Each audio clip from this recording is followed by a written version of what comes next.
Maybe it's just like an homage to being a mummy because you miss it. Fatality.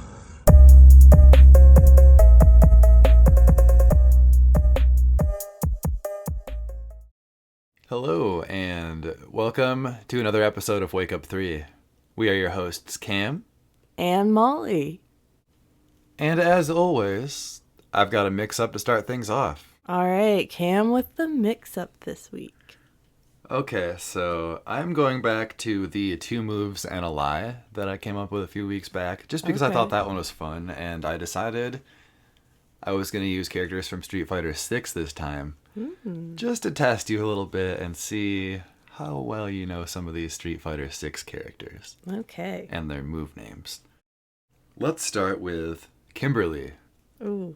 I'm going to give you 3 names. Give me the one that is not the real name. 2 of these are real. 1 is not. Street Fighter 6 Kimberly has Emergency Stop, Torso Cleaver, Spray Cannon Twister. Wow. I feel like Torso Cleaver sounds just so wrong for her, so I'm going to go with that. That is actually a real move. Okay. And the one that I made up is Spray Cannon Twister. Oh, interesting. Okay. Yeah. Well, you got me there, because I just figured she's got the spray cans. Right. And I didn't even question that one. Well, that just shows off the degree of difficulty that I'm going with these questions. So I know you're not a Kimberly main. Yeah. But I wanted to make it a little bit challenging. Okay. I do enjoy a challenge. Right. I know you love these little kinds of quizzes, so I wanted to make it kind of fun and challenging as well. This time we're going to go with Zangief. Okay. And I don't know his moves of the past, but these are Street Fighter 6 specific. Once again, 2 moves and a lie. I've got Running Freight Train, Hell Stab, and Screw Pile Driver. Oh, I'm going to go with Running Freight Train. Yeah, you got it. You Yes. got it. That's right. I made that one up just based on a real move that he actually has that's called Siberian Express. Oh, wow. Okay. So I tried to make it something that he could potentially have, but yeah, you got it. Good job on that one. Thanks. I thought that would potentially get you. Last but not least, I've got Jamie. Okay. Okay, so 3 moves here. We've got Swagger Hermit Punch, Pinwheel Kicks, Intoxicated Assault. Oh, no. I guess I'm going to guess Intoxicated Assault. That is real. That's a legit move. Oh, okay. And once I saw that one, I couldn't not use it. All right, fair enough. But no, the one I made up is Pinwheel Kicks. Okay. Yeah, it definitely sounded like it fit right in. And Intoxicated Assault sounds so extreme. It does. Yeah, but Okay, Jamie. yeah, that's a legitimate move. So, Oh, Jamie, I failed you. Jamie, are you okay? So, anyways, you got a 1 out of 3 on this one. Shoot. Mixed you up pretty bad this week. Yeah, Those were meant to it be does tough. not feel good to get Jamie wrong. Oh man, that one I saved for last because I just thought like this one is do or die. You know? When it comes to the mix up, it's do or die.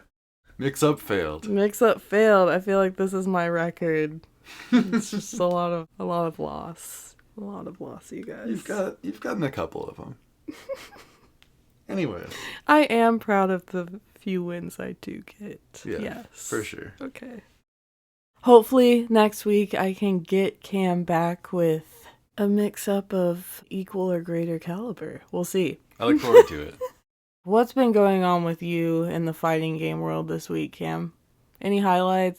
I've just been plugging away at Jury, honestly, ever since Rashid came out. I tried him out a little bit offline with you, but I have not taken him online at all. I feel like I've been running into Rashid a lot since he's been out the last few weeks, and it honestly hasn't been too bad. I was kind of worried, like, oh, this dude's kind of a menace in 5, but he doesn't have the exact same game plan, so I feel like it hasn't been too much of a threat. I mean, that's not to say that I haven't seen some good-ass Rashid players, because I've seen some really good ones already. Mm-hmm. But I feel like generally it's kind of like you have to actually work for it, you know? Yeah. So far, I think he's pretty respectable.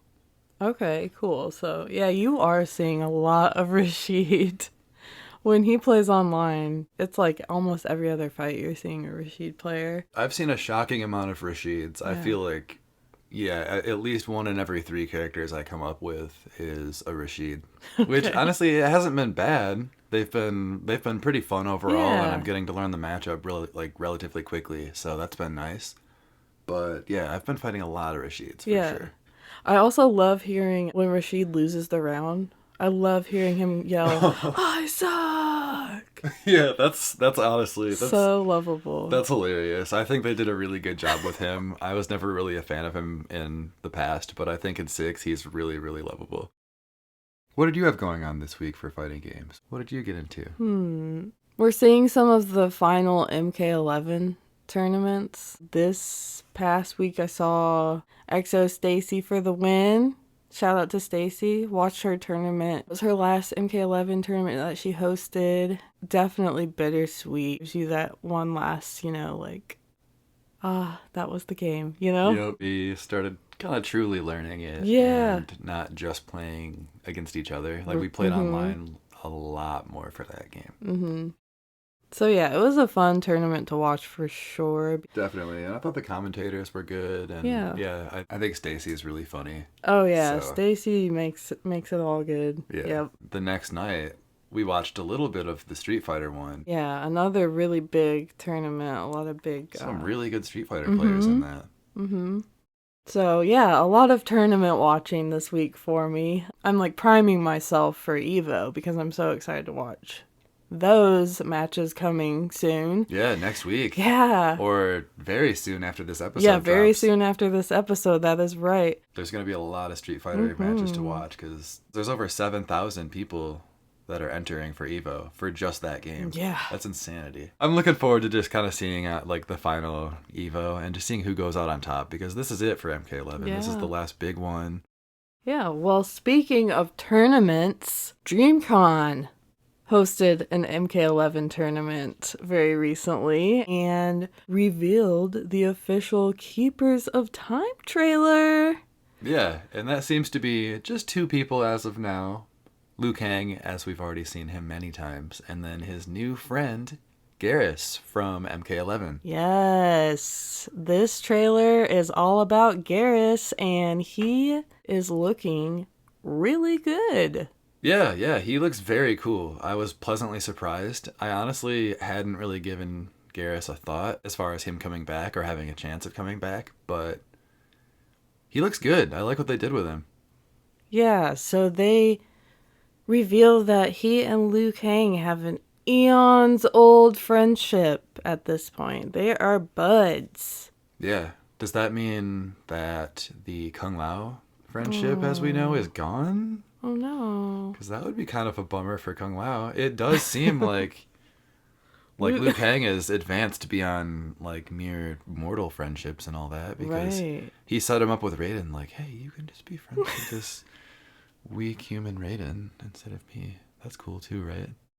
That's a good point. Liu Kang needed an upgrade. Yeah, He's definitely. not just immortal anymore. Exactly. So he needed somebody that could last through the eons with him, and that's Geras. I think you're absolutely right there, though, with the flip. I think Raiden is now kind of in Liu Kang's old shoes. Here, you get to see how it feels. Yeah, and it's starting to seem kind of like Liu Kang might be a little bit of a jerk, just with these god powers. Yeah, a little bit villainous or maybe just clumsy. Yeah, not intentionally, but it does feel like he's going in that MK9 Raiden route. So excited for this story. Back to the trailer, though.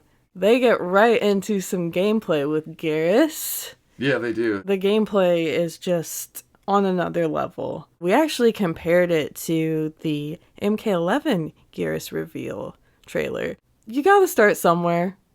Yeah, definitely. But I will say that I feel like the Geras MK1 upgrade is one of the best we've seen so far.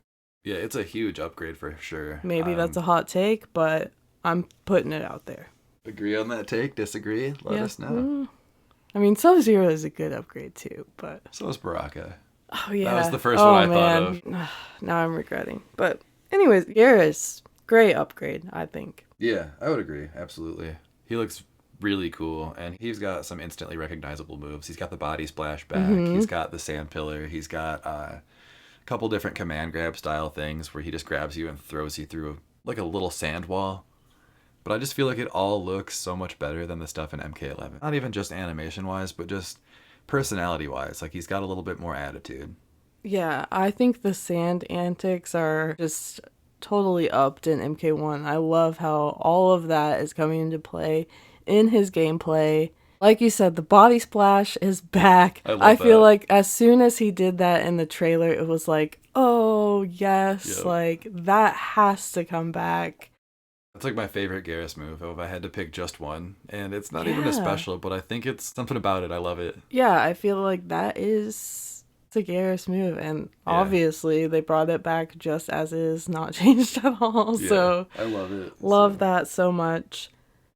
We also got to see new cameo moves from both Scorpion and Darius. For Scorpion, he's looking very classic. He's got the quilted ninja look again, and he uses a lot of moves where he just kind of rips the mask off, shows the skull. That seems to be what they're going for with the classic cameo Scorpion, and I kind of dig it. Darius, we got him as well, and he seems to be the first cameo that really interacts with your character a whole lot. We had already seen it in his throw where he comes out, hits you into whoever your main character is, and then they hit you back into him where he grabs you and knocks you down. Turns out he's got a couple of moves that are like that are kind of interactable where those two characters like truly team up and take advantage of that cameo factor. I think that's very cool. But they showed off one of his moves is going to be his spin kick where he just kind of like spins across the screen, hits you a few times. But that leaves your character free to hit them after that, and then he grabs them and does like a little body slam thing. So he sticks around and does it. I wonder if that'll be like a meter thing where you have to spend an extra bar, or if that's just something that he does all the time. All good questions. Yeah, I look forward to getting this game and just trying it all out. We also got a couple new fatalities. We got Liu Kang's second fatality, and we got Geras' first. They have similar vibes where they both kind of grab you and hold you out, but beyond that, they are super, super different. Between those two fatalities, did you have a favorite? I did. Which one was it? I really liked Liu Kang's. So Liu Kang brings you into space and you're among the stars in the dark, and he then snaps into existence this swirling vortex black hole and holds you above it, and poor Sub-Zero just gets unraveled before you're Spaghettified. yeah, spaghettified was the word used to describe this. Yeah. My favorite part about that fatality is the victim's face. I feel like that's been my favorite fatality to see so far. Okay, fair enough. Did you like the Geras one more? I actually did. I liked the Geras one Even though it more. was poor Baraka. Yeah, even though it was Baraka as the victim, it was... I don't know. They gotta pick somebody, I guess. Maybe they just picked random select for whoever the opponent was going to be, and it just ended up Yeah, on we'll Baraka. say that. We'll say that. That's what I'd like to think. Yeah, I liked the Geras fatality. I thought it was really cool. For that one, he grabs your character by the neck. We'll call it the victim. He grabs the victim by the neck and summons a little sand cyclone around you, and it closes in a little bit just around you, and he just pushes the character's face into the wall and just kind of like sandpaper grinds them down until like half their torso's gone before slamming you down face first into the ground, and then there's nothing left but legs afterwards. And that was actually a reference to one of his brutalities from MK11, because he has one where he grabs you and then slams you top down into the ground, and then you have just legs left. So, Yeah. fun little reference. Okay. But yeah, I enjoyed that one. I thought that was cool. That was a highlight. But I think the biggest highlight for me of the trailer was that Liu Kang and Geras are friends. Oh, so you like that? I like it. Yeah, I think it's Okay, fun. okay. I know we mostly just talked about how Kung Lao might be out of the question now, or just out of the game a little bit more in terms of being Liu Kang's best bud. But I do kind of like having Geras as the right-hand guy. It's also interesting to think about how Geras is also the only other being that we know of now who knows everything that Liu Kang knows. He seems to be the only one that knows of the old era and what happened there. You also see Frost in action again as a cameo, which Oh yeah, you do. she will be available to play as a cameo in the beta. Another great feature of this trailer is all the stage exposure. We get to see several stages in use. It looks like Shang Tsung's Island Ruins, that It type of does. stage, but obviously it's not going to be called that. Maybe it's the Unless, island yeah, maybe before their ruins. Yeah, maybe it's called. I don't even know what it would be called, because what was it before Shang Tsung took it over? Exactly. And was it ruins already, or did the He ruined it because He they ruined look it. beautiful right now. Yeah, they do. They look great. That was my favorite one to see because you get to see the night version of it. There's Okay. candles everywhere and there's fires. I don't know. I just like the little mood lighting. They take us through a lot of stages. They do. Some we've seen, some just new versions of. We got to see a new version of the Living Forest as well. We got Yeah. to see it in nighttime or in like evening. Yeah, and some kind of stormy vibe is going on there. Yeah, it's Lot just of much darker wind. there. It looks cool. I like it. Yeah. They still don't look angry or aggressive like They they used to be, don't. but maybe that's part of Liu Kang's perfect vision. Just Probably. making the trees happy. Also, some of those trees look pretty young. They do, yeah. A couple of them have like baby faces on them, and it's kind of creepy. It's a little strange. It's creepy. I feel like I kind of like shuddered a little bit when you first showed me that, when you zoomed in on one. Like, look at the baby face on this tree. I was like, oh god, Yeah. it's weird. Yeah, Cetrion's a new era mom, perhaps. Maybe, yeah. Baby trees up in here. MK1 gonna be the mom game of Mortal Kombat. Yeah, mom game. Well, Not a lot of them so far. no, So we need Sindel for that. yeah, and Sonya, but Yeah, I she guess probably isn't even a mom at this point. That's true. Who is? Who's a mom? This is the anti-mom game. Oh no. Anyways, We also saw it's like a snowy I like that. stage. Yeah. I feel like we've seen that maybe one other time previously. Yeah, I think we but- got to see it in the Lin Kuei trailer because they showed Yeah. it off in the smoke scenes at one point. Mhm. And we got to see more of it, and I like that stage. I think it's Yeah. cool. It once again extends pretty far back into the background, so it looks like it's a pretty deep stage. I like the idea of fighting in the snow. I think last week I talked about liking the idea of fighting inside like interior environments. Yeah. I always love that too, but I think it's cool to have all these different options. All right, I think that pretty much wraps up the trailer breakdown there. I did want to mention some opinions from the interwebs. Gosh. I looked around, checked out the Geras tag just to see what everybody out there was thinking about this new trailer. So here's my little selection for you, my little slice.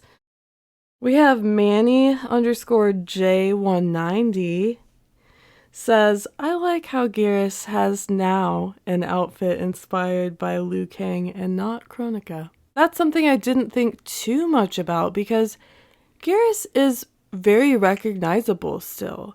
He doesn't stray too wildly from how we knew him in MK11. I do think he looks way cooler though. Yeah, definitely. And this got me to really look at his outfit like, yeah, you're right. This is Liu Kang inspired. I really hadn't thought about that until you brought that up.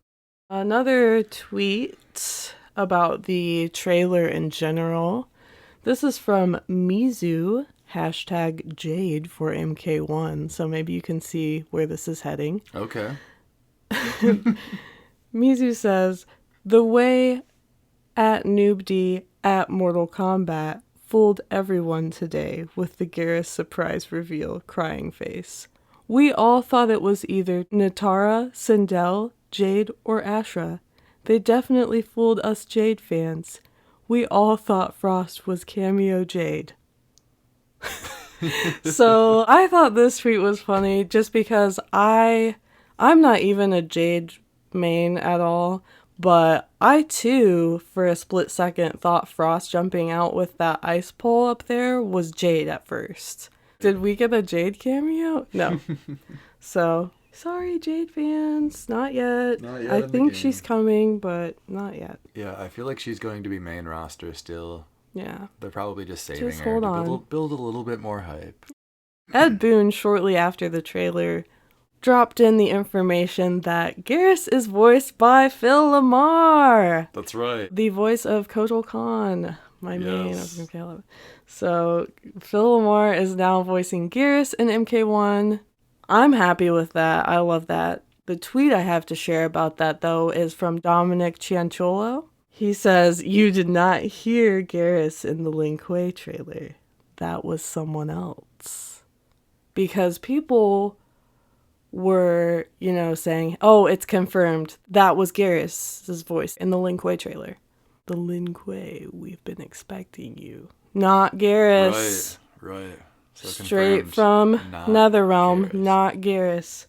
So that is still someone else. Who do we think that is? Let us know who you think that is. Who are we thinking now? Because it's not Geras for sure. If you thought that before, it is not him. I never thought it was. Right, that had never crossed my mind Even either. though Geras was always part of the leaks, I never thought that voice was Geras. That didn't fit to me. Right. And now we see he's a friend of Liu Kang, so it extra doesn't fit. Next tweet is from Doc Doc? at Dr. Purple Man. Oh, that's a fun name. Doc says, NRS's trailer editor needs a motherfucking raise. Main, the cut contrast between Liu and Geras' fatalities was too mesmerizing. Which I agree. I love that mirroring of the two fatalities. Another tweet. This is from at Shred Gaming TV. Geras is cool, but you know who else was slick? Darius. His cameo moveset stole the show. That is fair. Yeah. Absolutely. He looks awesome. I'm looking forward to trying out Darius, and he's a character that I've never really tried in the past, so I think that says something. And then from Druzy at Gainsgod, Geras is the best new character addition to Mortal Kombat since Aaron Black. How do we feel about that? I mean, I love Aaron Black, so I feel like that's, they're throwing a little bit of respect on his name, Yeah. and I'm all for that. So sure, yeah, I'll agree with it. Finally, I'm going to share a tweet from, once again, Stacy at ExoStacy for the win. Okay. I would walk barefoot across 6 miles of hot sand and broken hourglass shards just for this man to briefly make eye contact with me. Thank you, Stacy. Thank you. Thank you. Jeez. Yeah, thank Just you. a little lightheartedness there. I think her thirst tweets are always so funny. I didn't expect it. She had just said recently that she was going to hold off on all the thirst tweets until Quan Chi came out because that's the one. A lot of hype for Geras. The trailer has racked up a lot of views In a very short in period a of very time. short time. Yes. There's been discussion about why that is.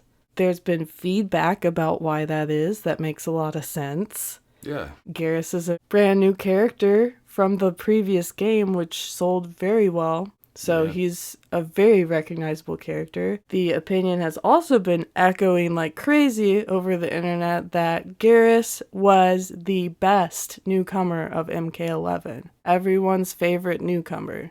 Everyone's saying he deserved to come back. Right. So I feel like this is all wins for NetherRealm. Well, we are going to move into a character bio today. Yeah, last week we talked about Li Mei, Tanya, and Baraka a little bit because of their reveal trailer. But today I'm going to dive into a character bio on one of them. I wanted it to be the character that I knew the least about because I thought that would be fun for me. And then I'm going to relay that info to you. Some of it was kind of shocking, and I'm looking forward to getting your reaction. Okay. I do want to say that I didn't grow up playing the 3D era games. I kind of skipped right from Trilogy to Mortal Kombat vs. DC and then MK9. So I guess I'm probably missed out on a lot, honestly. But yeah, I never grew up playing Li Mei or seeing her, being around her, witnessing her, anything like that. Well, it's brand new to me as well because I was not. Right. And I figure since she's not coming... even in the realm. Yeah. And I figure since she's coming soon, very soon, she'll be in the beta like we mentioned earlier. Yeah. So we'll be able to play her in like 2.5 weeks when this episode comes out. And I do want to put a disclaimer that this episode's content was decided before we knew she was going to be in the beta. So Yeah, that's right. we already knew we were going to break Li Mei down in this episode before that was announced. Just saying. What better time to dig into her history than now, right before that? Now. Yeah. Li Mei's very first appearance was in Mortal Kombat Deadly Alliance in 2002. This was the 5th game and the start of the 3D era, so she was one of the first like fully 3D era representative characters that didn't come from the arcade era. And another thing to note, this was the first game that John Tobias didn't work on. Okay. Nothing important about that necessarily. I wanted to just throw it out there because that was a fun fact that I learned while researching this episode. Yeah, for history's sake. Yeah, so... Now, in Deadly Alliance, there are specific fighting styles for every character that they can stance into, basically. So each character gets 2 stances and then a weapon stance as well. Li Mei is the only character to use the Baji Quan fighting stance. And it was only for this game. It didn't carry over to the other games. She got a new fighting style for her future appearances, and that was never used again. So, just a fun fact. She had a unique fighting style in just her first appearance. She had Sais as weapons in Deadly Alliance. That also didn't continue. That was just a one-time thing. Okay. But she had Sais, and then those exact Sais were used for Melina in Deception. So the next game, Melina got those Sais. It's like she took them from her or something. I don't know that she did. Is that where the weapon stealing and move stealing began? I don't really think so, because I always thought, and this is coming from someone that didn't grow up knowing anything about Li Mei, but I always thought she was similar to Melina in terms of gameplay and stuff, and it turns out she's really not. Oh, okay. So this was an eye-opener for me in that case, and I'm looking forward to seeing her in MK1. Actually seeing both of those characters in MK1. But, yeah, it turns out aside from having Sais as a weapon, they really didn't have anything else in common. She had a pink outfit. I guess that's another thing that's sort of in common. Probably just the visual. Yeah, visually she was, I guess, similar in that aspect, but she had kind of a loose, flowy outfit. I have a picture of it right here, and I'll show you. And we can put it up on the YouTube as well. And then her special moves, she has 4 special moves in that game, and that's actually kind of unique because most characters only have 2 or 3 specials in that game. She's got Sparkler, which is her fireball. That's where like the fireworks effect comes from. So her fireball from the very beginning was just called Sparkler. Okay. She's got Flipping Heel Kick, which is that air flip kick that she does in the trailer. Flying Flurry, which is where she dashes forward and does a series of flying punches. Kind of like Liu Kang's flying kicks. That's also something she has in the Mortal Kombat 1 trailer. And then something called Carnival Spin. It's a side switch where she kicks them in the stomach and then raises them over her head and slams them back down. And that's another thing that she has in the trailer. So all of those moves have come back. And those were also all moves that were in all 3 of her 3D era appearances. Like, she never lost any of those moves or gained any new specials. That was just who she was. So a little bio for Deadly Alliance Li Mei. And I'm paraphrasing this a little bit because some of the info just didn't end up being relevant towards the rest of her story, like, at all. So I'm just going to take out some of the parts that I personally think didn't matter. Don't get mad at me for that, I guess. So this is the cam edit of her bio. This is the cam edit of the bio because it was like 2 to 3 times longer than Okay. The Deadly Alliance, Shang Tsung and Quan Chi, commanded Kano and his troops to enslave a small population to build a fortress. One of the enslaved was Li Mei, who rebelled against the invaders and attacked Kano. Quan Chi recognizes the warrior spirit within her and offers to free her people if she can win the Deadly Alliance tournament that the Deadly Alliance is putting on. If she loses, her and her people would remain slaves forever. So pretty high stakes, and she kind of feels like she has no choice but to enter. And she is kind of representing the Deadly Alliance as their champion in this. Oh, okay. Kind of weird, That but is strange. what are you going to do, I guess, if you're trying to save your people? It's a noble cause, but it's still not a great thing to do, I guess. That's what you get before playing her and going in and figuring out the rest of her story. She seems to be pretty brave. Yeah, it sounds like so far Li Mei is something of a small hero. Yeah, she's definitely trying to be. Then the ending here. Her ending, when you go through the tower, you get an arcade ladder ending, and it says, Li Mei has been promised freedom if she could win the tournament held by the Deadly Alliance. Now that she has emerged victorious, the true purpose behind the tournament was finally revealed. Her soul would be the last one Shang Tsung needed to completely revive the Dragon King's lost army. Her people would never be freed, and Li Mei herself would remain trapped inside the mummified remains of a dead soldier, cursed to serve the Deadly Alliance forever. Wow. That's her ending. So she really just was a pawn. She was a pawn. She got her people. They just continued to be enslaved, and she got entrapped in a mummified undead soldier thing. So she is like aware of that kind of stuff, but she's just in there, I guess. I don't know how that works exactly. Soul transfers and all that. I'm not going to pretend to be an expert, but yeah, she gets cursed to serve the Deadly Alliance as a dead mummy kind of thing. Jeez. Did they really have to do that? Did they mean, really have to make her go through the tournament to do that? I feel like they were just biding their time and using her to just defeat Earthrealm champions and stuff, because... So she really got strung along. Yeah, she had to fight a bunch of Earthrealm champions and do a bunch of bad stuff for the Deadly Alliance, only to get tricked and get turned into a mummy. So right off the bat, Li Mei is really garnering our sympathies because, first off, her whole people become enslaved by the Deadly Alliance. And then she tries in vain to save them. Gets used, and now we just feel bad for her, right? Yeah. I feel like that's where I'm at. Yeah, now she's just like a mummy soldier. Just, I don't know, mummy soldier number 510. Yeah, the final piece. In a long line or whatever. Yep. I don't know where 510 came from, but kind of a tragic story. A very tragic intro for like your first game. Right. The last thing I wanted to talk about for Deadly Alliance for Li Mei was her fatality. She only has one. That's how that game worked. Everybody just got one fatality. It's called Fatal Kicks. And in this fatality, Li Mei kicks the opponent in the gut. Her foot goes inside their stomach, like into their gut. And then she pulls it out and kicks their head off. Those are fatal kicks? That's it. Yeah. They are fatal kicks. You're right. But that's it. Just all right. Kicks you in the gut and then just a high kick and kicks their head off. Her second appearance is Deception in 2002. Mortal Kombat Deception, just 2 years later. This was a PS2 game, among other things.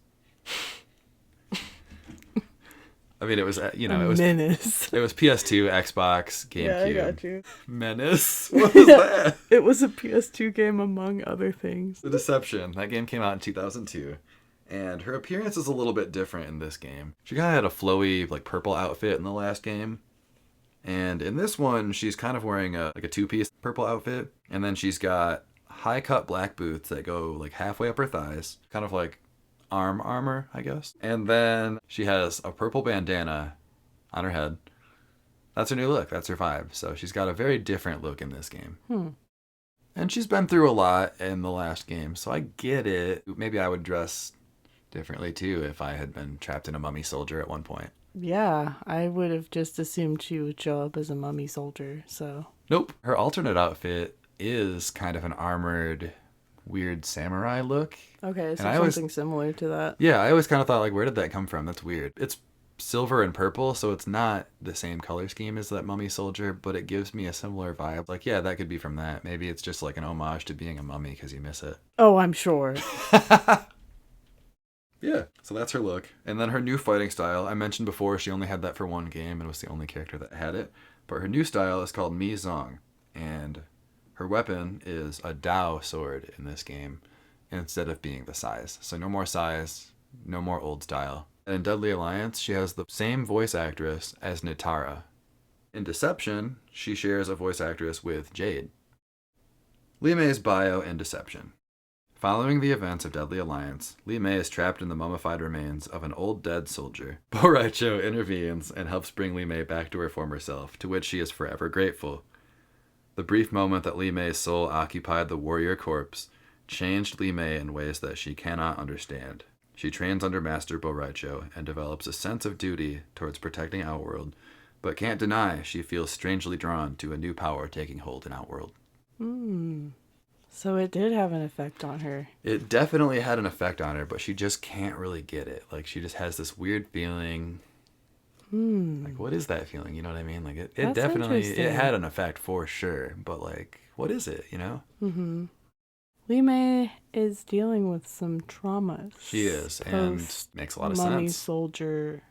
Makes a lot of times. sense. She was only there for a short time, and it doesn't say how Bo Raicho helped her. Sounds like he just kind of took her in under his tutelage. She trains. He helps bring her back from the mummy form, Maybe though. I don't really know how that works, but yeah. Hopefully they had some drinks because she's been through a lot. She probably needs already. a stiff one just to cope. Yeah.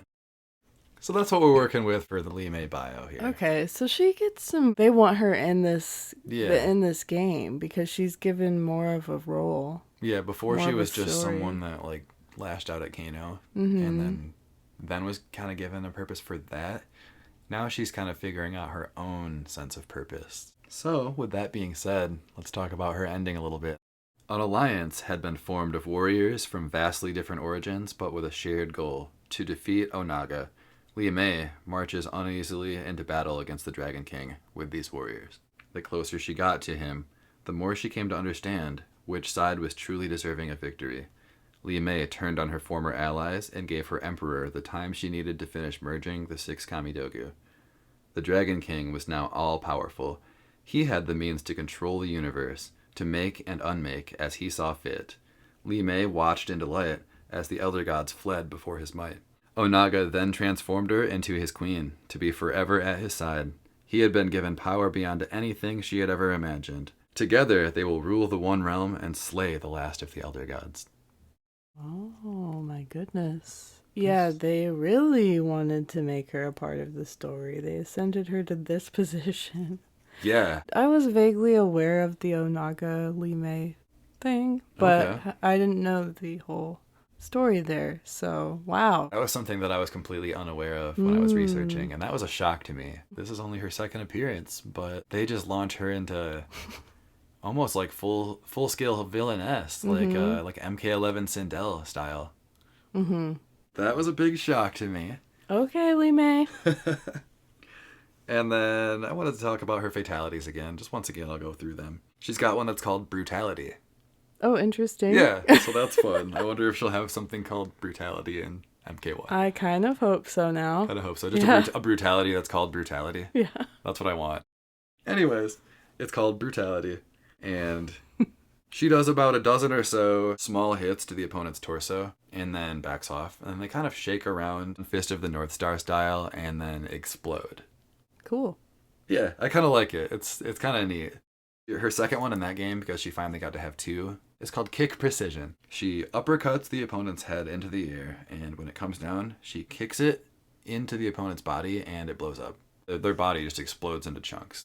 Wow. Soccer star Li Mei. Yeah. So, yeah, that's her second one. Just like soccer kicks it, or football kicks it into the opponent, and they just blow up into meat chunks. I kind of like the sound of both of those.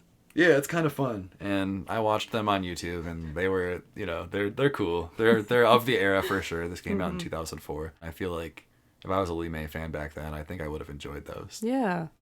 She also has a harakiri in this game. This was the only game that had harakiris. I thought it was fun. Not everybody has super cool ones. There are unfortunately a couple of characters that have some lame harakiris, but I liked hers. In this one, she throws up her Dao sword into the air, and then she just leans forward and lets it chop off her head while it's falling down. I like a lot of those. They're fun. Yeah, so maybe I'm turning you into a Li Mei fan before she comes out. Oh, maybe. We'll see. We'll see how it goes. But so far, I will say that I think it's very interesting and commendable that all of her original moves that you first mentioned are still in MK1. Yeah. She had all of those specials throughout all 3 of her appearances. That's the only specials she had. And now she still has all of them. I'm sure she's got more, but she still has all those specials in some way. I thought Deception, not that she was bad in Deadly Alliance, but I thought Deception was kind of a glow up for her. Yeah. I do think her story is kind of insane. It definitely is insane. You can mirror her first game to second game with now Geras' first game to second game. There's also an overhaul there, right. Hey, it's still Geras, but we made him cooler. hey, it's still Li Mei, but check out what she's doing now. Yeah, we like, made we her gave her cooler. a different weapon, we gave her a different look, we gave her a different fighting style. We gave her some cool fatalities. Yeah, she's gonna break your body up like Kenshiro, so I love that. yeah. That's like, I mean, it's a trope in a lot of games, I'm sure, but Yeah. it's something that I love. That's such a cool thing. Going from 2004's Deception, we launch into Armageddon, which came out in 2006. That is the third and final of the 3D era games, and that was the one that had all of the characters in it at that point. It was like 50 to 60 characters, so they lost a lot of their personality in that game because of that, because it was more of a quantity over quality situation. Mm-hmm. But that being said, there are a few things that I wanted to talk about with her. Like the very beginning, actually. When you first launch the game, there's a cutscene. It's like 3 to 4 minutes long. And it's kind of what NRS turned into with like their story mode stuff, where they're like, hey, we want to make something really cool and cinematic here. Okay. So I almost feel like that's kind of the origins of like their cinematic stuff. I could be wrong on that. Go ahead and at me if you want. But yeah, in that, all of the Mortal Kombat characters from the very beginning up until Armageddon, so like 50 plus characters, are battling it out in this huge battleground, and there's a narrator talking and saying like, the realms are in danger from all of this fighting, the elder gods are losing power, all of the realms are merging, basically all hell's breaking loose. It's Armageddon. So all of the characters have to fight each other and make it so there's only one victor, and that one is granted like eternal power, basically. And in this intro, Li Mei is the very first character to die. Wow. The very first character out of every character thus far in the franchise. She's the very first one to die. She is running into battle and she just gets impaled by Hotaru with a Naginata. I can only really compare it to the treatment of like Kotal Khan, Right, and where yeah. they just started like using him as the dummy as of MK11. I don't know why that happened. I'm still confused by it. Or when they showed him off for MK11 and then he got fatalityed in his own trailer. Like, here's Kotal Khan, you can play him and you can also kill him. You can do this. You can watch him die. Have fun with this, Kotal Mans. Here's Aftermath. We're gonna roll his head down a plank. Yeah, After you thought breaking he his was back. fixing himself in the fucking soul chamber? Think You thought. again. Yeah, they disrespected him big time, but that is another story. Yeah, but I guess this is just part of their history because Li Mei is just getting disrespected first frame of Yeah. So Armageddon. she got all of her ending just taken away, and in the very beginning of the cinematic for Armageddon, she's the first to die. Okay. She just gets impaled and just like chucked off screen. Like you don't see her anymore after that. Okay. So But you can play as her. you can play as her. You can absolutely play as her. You can play as all the characters in that game. Yeah. She has all of her deception moveset. It's the Okay. same. And she has no unique fatalities in this game because nobody did. They had the creative fatalities in that game, so no one had unique ones. So nothing unique there. But she did have just her classic moves that you expected from the previous game. And then her ending, she does still have an ending, and it's not animated. They didn't show any pictures or animations or anything like that. She kind of just like poses and like kicks around. That's what everybody does for their endings. Okay. And then there's just narration. So for this game, her ending is, filled with the energy of Blaze, Li Mei had but one purpose for her newfound power. In retribution for slaying her people, she banished the souls of Quan Chi and Shang Tsung to an obelisk. Trapped inside the relic, they must fend off wave after wave of aggressors for eternity. Justice had finally been done. Kinda lame. Yeah, seems like a half-baked ending there. Yeah. I think that was another case of quantity over quality, where it's Yeah. like, we're going to put in all the characters. And it's also not that cool. Like, No, you it just isn't. put them in a stone obelisk to get attacked. Yeah, I don't know what this cursed obelisk is, like some sort of Oh. realm that she banished them to. Li Mei's the type to have a problem and just say, I'm just gonna put it away in this box, lock it, throw away the key forever, and we're good.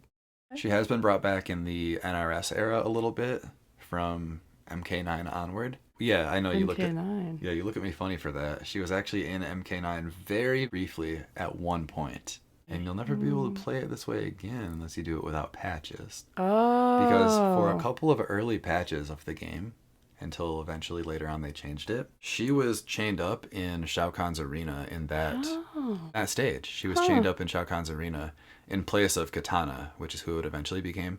So now Katana is chained up, and then if you play as Katana, it changes, but they still don't put Li Mei in. They put Tanya in instead. I know, right? Yeah. So, but then we got to see both of those characters, Li Mei and Tanya, in MKX. Yeah. But we only got one of them. That's right. Kind of weird. They were like, hey, let's tease Li Mei, but let's push her under the rug. Well, that's a fun note. Little note of trivia or something. Yeah, I just thought that was interesting because that's something that I never noticed. It was just her like Deception and Armageddon outfit. So her like two-piece, the bandana and the tall boots. Yeah. But still kind of cool that you'd be able to see her a little bit. And I bet that gave people that noticed it a little bit of false hope. Like, is she coming? That was the first game that did DLC. That's true. So I wonder if that gave false hope to anybody out there back then. That's it for her Mortal Kombat 9 2011 appearances. But she does appear briefly in Mortal Kombat X in the story mode. This game came out in 2015, 4 years later. And she was voiced by Tara Strong in it, which is a pretty big get, I would say. Yeah. So I bet there were once again people that thought, Li Mei's coming. She's here. She's coming. They're teasing her. They gave her a big voice actress. They're not going to waste that by just giving it to someone that appears for 15 words in the story. But turns out that's what they did. Because in the story, she was just a refugee, and she was also an informant to Sonya Blade and the Special Forces. So she kind of helped out the good guys. And that was it. That was her whole role. This appearance in MKX is bridging the gap of her being a refugee, and she's dealing once again with Kano. And it's bridging that part of her history as a character into what we're getting in MK1, where she is a protector of Outworld. She's like one of the enforcers, basically of the police of Sundo, the Outworld capital. Right. So now she's the Sonya Blade. Exactly. She's the Outworld Sonya Blade. We're kind of priming you for her to be more of in Sonya's wheelhouse. Huh. Interesting. Something to think about. That is not her last appearance, actually. She was in one other thing after MKX. She was in the animated 2021 Mortal Kombat movie, Battle of the Realms. She was in it for like 10 seconds. She fights against Sonya Blade. It's a very brief fight. It's a bunch of different fights cut together for about a minute, and it just shows like what happened in them, how they go. So it's like 10 seconds of Li Mei fighting Sonya Blade. She gets like one good kick in, and then gets her skull crushed against the ground. And that's it. So she gets destroyed very quickly. Okay. She was wearing her armored look in it, the pink and the silver. Oh, like, with the helmet. Helmet, yeah, the one with the helmet. She was wearing that, and it looks just like it. It looks just like the Armageddon era. Okay. So I wonder if they're priming people, trying to put her in little things like, hey, check her out. She's kind of cool, right? That brings us up to date with Mortal Kombat 1 coming out in about 2 months now. And less than that. Less than that. And then Li Mei being playable in the beta in just a couple of weeks. She is voiced by Kelly Hu in this one, which is pretty cool. She looks good. I think she sounds good. I've watched that trailer quite a few times now, and I've never really been a Li Mei fan, like I said, but she does look cool in this game, so I'm sure I'll give her a shot, especially with the beta coming out soon. I think I'm more interested in trying her out now, knowing her history. Yeah, quick overview of Li Mei. In her first game appearance, she was trapped in a mummy corpse. In her second appearance, she turns traitor and hooks up with Onaga. Third appearance, she gets revenge on the Deadly Alliance. And then from there, she has just 3 little cameo appearances and things. Cameo, fun. Where she's chained up, a refugee, and getting her skull smashed in. So not a great track record, No. if we're being honest. But maybe MK1 will finally turn things around. What are they going to do with Li Mei this time? What's her trajectory? What do you hope for? I'm looking forward to seeing her ending, now that I know all of her past endings. Yeah. So I hope that for the sake of Li Mei fans that have been around with her for a long time, that she gets a good ending, that she gets something that's like positive. You know Maybe what I they mean? like her endings. Maybe that's why you're a Li Mei fan. I really don't know. I don't know. Did you guys just fall in love with her because of all the tragedy? Is that it? Yeah. Do you just love a good tragic story? I mean, that could That's fair. be. Yeah, there's nothing wrong with that. Will she end up with Onaga in this game? Will they cross paths again? Random thought.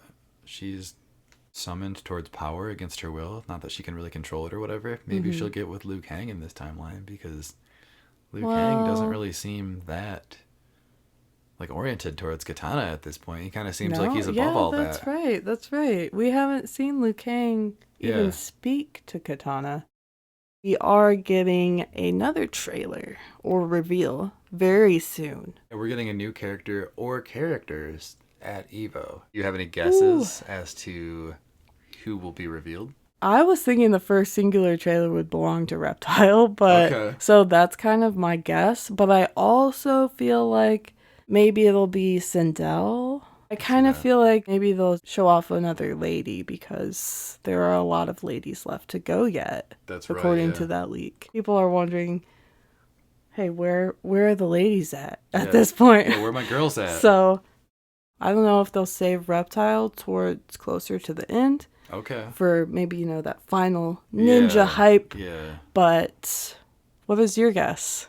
I definitely considered Reptile. Okay. But I think we're still going to get at least 2 characters. Oh. Just because this is EVO, and EVO is huge. That's true. That is true. I think we'll still get 2 people at least. Maybe not 3.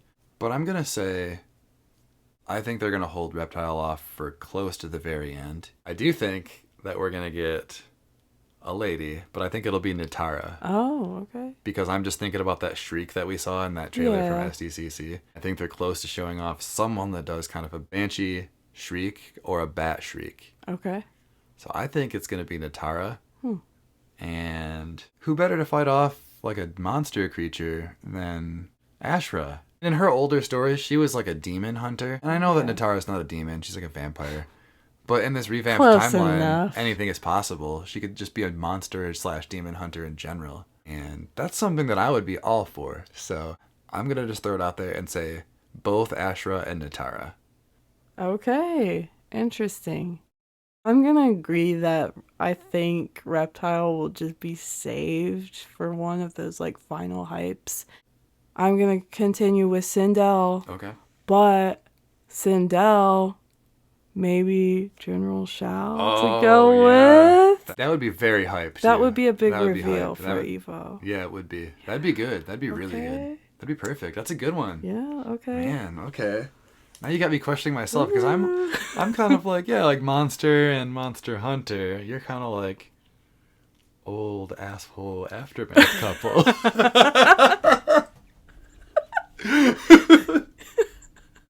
That's a great one though. What you just said, that's a good guess.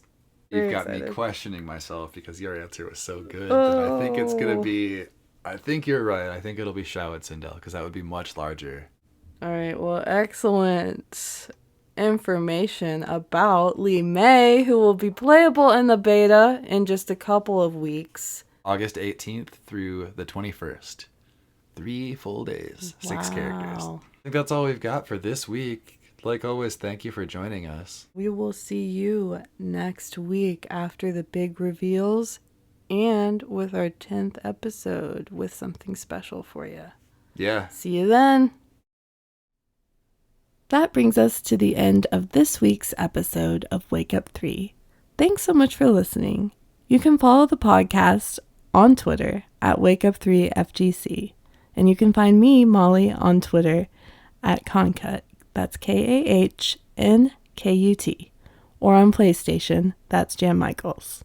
And you can find me, Cam, on Twitter or PlayStation at Big Rock Online. This is Wake Up 3, signing off. Bye. Never played Deception or Deadly Alliance. Those are the only ones. Do. I have Armageddon. Kill it. It's not as good. Jeez. Okay.